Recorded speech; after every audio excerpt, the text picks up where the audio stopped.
చాలామంది జీవితంలో విఫలమైతే భయపడిపోతారు, ఆగిపోతారు. కానీ ఒక సత్యం గుర్తుపెట్టుకోవాలి. విఫలం అనేది అంతం కాదు. అది విజయానికి తీసుకెళ్ళే మొదటి అడుగు మాత్రమే. ఇప్పుడు మనం విఫలాల నుండి ఎలా లేవాలో, దాన్ని ఎలా విజయంగా మార్చుకోవాలో తెలుసుకుందాం. ఎవరు ఒక్క రోజులో విజేతలు కాలేరు. ప్రతి విజయానికి వెనుక ఎన్నో విఫలాలు దాగి ఉంటాయి. ఏపీజే అబ్దుల్ కలాం గారు, Thomas Alva Edison, Steve jobs వీరందరూ కూడా ఎన్నోసార్లు విఫలమయ్యారు. కానీ వాళ్ళు ఆగలేదు.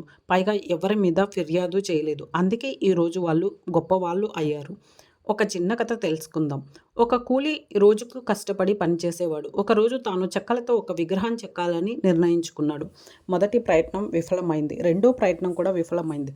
అలా దాదాపు 10 సార్లు విఫలమయ్యాడు.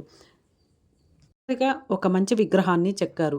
ఆ గ్రామంలోని అందరూ వచ్చి ఆ విగ్రహానికి పూజలు చేయడం స్టార్ట్ చేశారు. విఫలం అనేది మనకి ఒక పరీక్ష లాంటిది మాత్రమే, ఫలితం మాత్రం కాదు. జీవితంలో కూలిపోకుండా లేవడమే విజయం. విఫలమైతే ఆగిపోకు. ఒక్కసారి కాదు, 100 సార్లు ప్రయత్నించు. విషయం బాగా గుర్తుపెట్టుకోండి. విజేతలు ఎవరు పుట్టరు, ప్రయత్నంతో తయారవుతారు. నీ జీవితంలో ఎన్నిసార్లు విఫలమయ్యావో లెక్క పెట్టకు. ఎన్నిసార్లు మళ్ళీ లేవగలిగావో గుర్తుపెట్టుకో.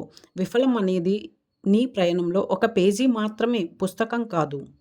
ఈరోజు నువ్వు ఒక మంచి నిర్ణయం తీసుకో. విఫలం వచ్చినా నేను మళ్ళీ మళ్ళీ ప్రయత్నిస్తాను అని. అదే నీ విజయం నిన్ను వెతుక్కుంటూ వస్తుంది.